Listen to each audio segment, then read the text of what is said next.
मायावी नगरी नाम के एक गांव में संतोष नाम का एक व्यक्ति रहता है। संतोष एक बकरियों का व्यापारी है। संतोष बकरियों को पालकर बेचकर अच्छे पैसे कमाता है, लेकिन उसके पास 4 ऐसी बकरियां हैं जिन्हें वो कभी भी नहीं बेचता है और चारों में हमेशा जंग चलती है। तुम सब छछूंदरों की वजह से ही मेरी इज्जत कम होती जा रही है संतोष के सामने। दोबारा बच्चों वाली हरकतें मत करना। पहली बात, तुम अपने मालिक की इज्जत करना सीखो और बड़े और पहलवान हो कहकर अपने से छोटे लोगों को डराना बंद करो। क्या कहा तुमने अभी? ठीक से आधा फुट नहीं हो, इतना मारूंगा कि अकल ठिकाने आ जाएगी। ऐसे डर कर रहना पड़ता है उन तीनों बकरियों को। इस बात से अनजान संतोष सभी को एक समान देखता था। 4 बकरियों में से सबसे छोटी वाली हमेशा ऊपर वाले से प्रार्थना करती रहती है, उसे भी उस बड़ी वाली बकरी जितना लंबा करने के लिए या फिर उससे भी लंबा। मैं हर रोज प्रार्थना करती हूँ, फिर भी मेरी कोई नहीं सुनता है। ऐसा मेरे साथ ही क्यों होता है? ओए, बहुत कर ली अपनी प्रार्थना। जाकर मेरे लिए वहाँ से घास उठाकर लेकर आओ। जल्दी करो, इससे पहले कि मुझे गुस्सा आ जाए। सुना है आज संतोष किसी काम से शहर जाने वाला है और कल सुबह से पहले लौटकर नहीं आएंगे। हमें रात को भेड़ियों से बचकर रहना होगा। सब संतोष के बाहर जाने की बात से डरे हुए थे, लेकिन बड़ी बकरी के लिए ये अपना मनमानी करने का सुनहरा मौका था। जैसे ही संतोष वहाँ से जाता है, बड़ी बकरी शुरू हो जाता है और एक एक करके सबको परेशान करने लगता है।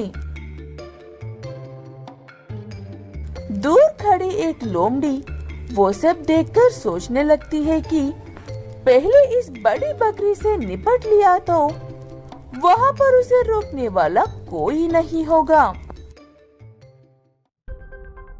तुम सब छछूंदर हट जाओ मेरे रास्ते से। मुझे उस बड़ी बकरी से लड़ना है एक बार, उसके बाद तुम सबको आराम से खा सकता हूँ मैं। उनका शिकार करने के लिए तुम्हें मुझे मारने की जरूरत नहीं है भाई। तुम्हें जो चाहिए वो ले लो, बस मुझे कुछ मत करना प्लीज।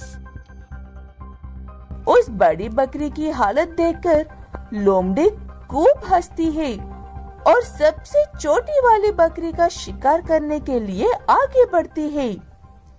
तभी सबसे छोटी वाली बकरी की टांगे इतनी लंबी हो जाते हैं कि वो सबसे बड़ी वाली बकरी से भी लंबा हो जाता है। वो देखकर सबकी आंखें फटी ही फटी रह जाती है। ये मेरे भी पैर बड़े हो गए हैं। हुर्रे! चुपचाप भाग जाओ यहाँ से, वरना मार मार कर भुजिया बना देंगे तुम्हारा। तुम्हें क्या लगता है सिर्फ टांगे लंबी होने से मुझे डरा पाओगे? ऐसे लंबी टांगों वाली बकरी और लोमड़ी के बीच में लड़ाई होती है। बकरी अपनी टांगों से लोमड़ी को उठा उठा कर पटक रहा था। लोमड़ी आखिर में हार मानकर वहाँ से दम दबाकर भाग जाती है।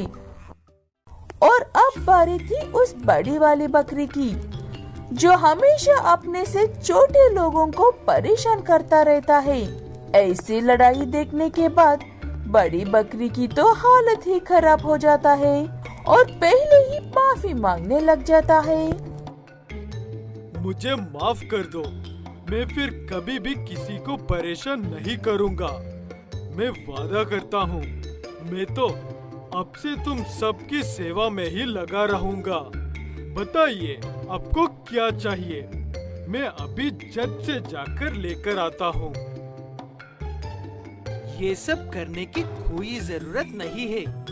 तुम अपने काम खुद करो और हम हमारे काम खुद को करने दो। इतना काफी है। कभी भी अपने बल का प्रयोग गलत काम के लिए इस्तेमाल करने की सोचना भी मत। ठीक है कहकर सब पहली बार सुकून से रहते हैं। ऐसे शाम होती है और अंधेरे में वो लोमड़ी अपना बदला लेने के लिए धीरे से वापस आती है। सब सुकून से सो रहे थे, लेकिन बड़ी बकरी को लोमड़ी की आवाज आ जाता है और वो अकेले ही उस लोमड़ी से लड़ने लगता है। तभी शोर सुनकर बाकी की बकरियां भी उठ जाते हैं और लंबी टांगों वाली बकरी एक ही बार में उसे दबोचकर कोने में सुला देता है।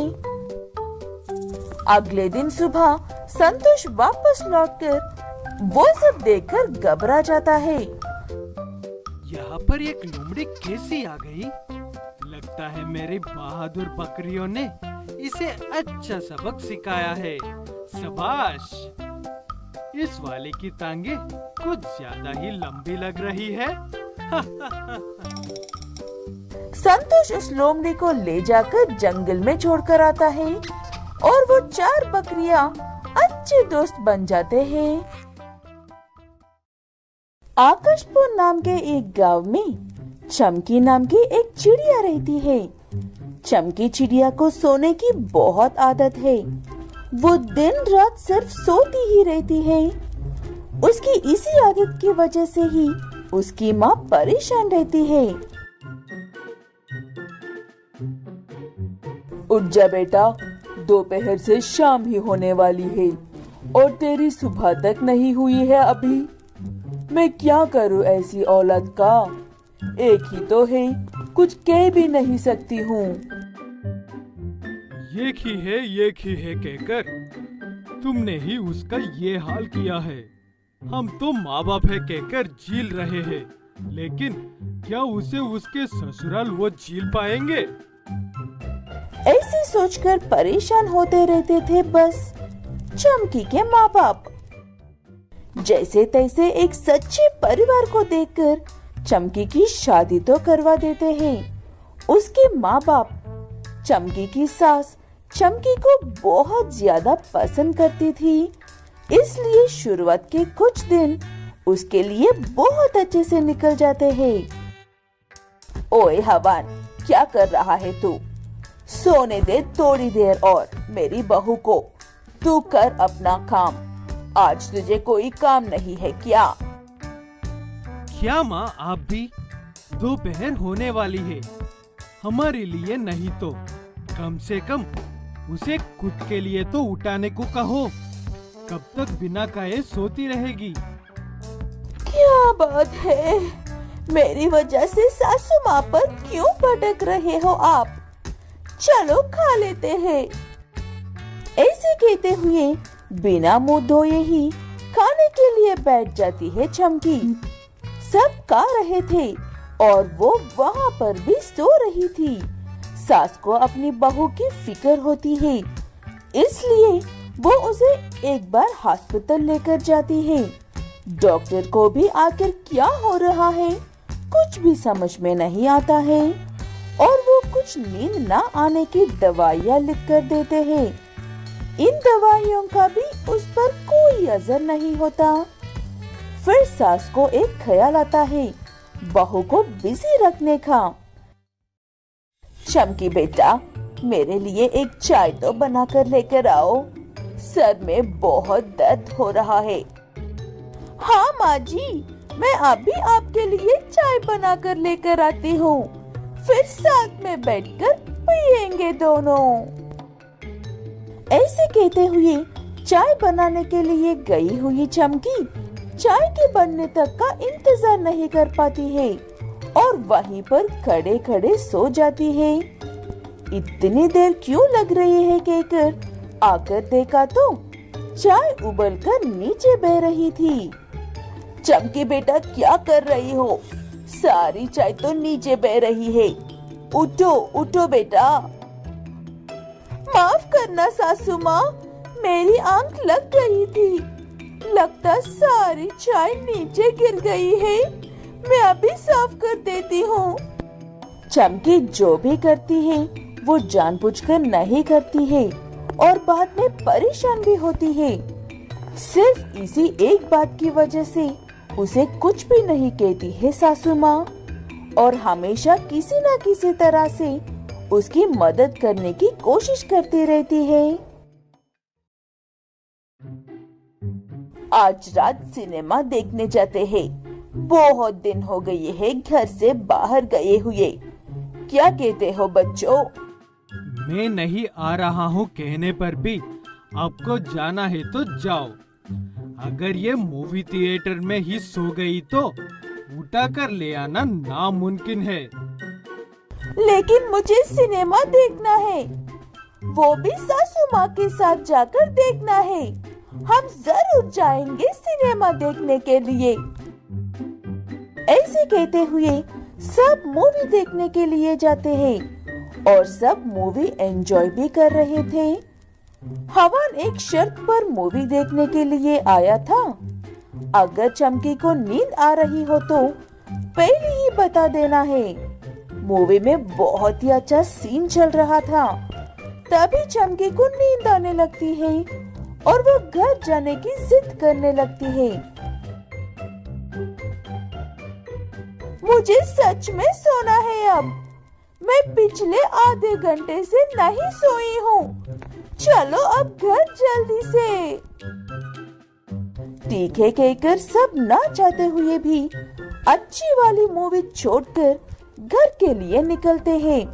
घर पहुंचकर देखा तो एक टेबल पर आग लगी थी और वो आग धीरे धीरे बढ़ रही थी। हवन जल्दी से जाकर एक दो बाल्टी पानी लाकर आग को बुझा देता है और सब शुक्र मनाते हैं घर जल्द ही लौटकर आने का। मैंने बताया था ना, मेरी बहू में कुछ तो ऐसी खास बात है जो वो मुझे इतनी पसंद है।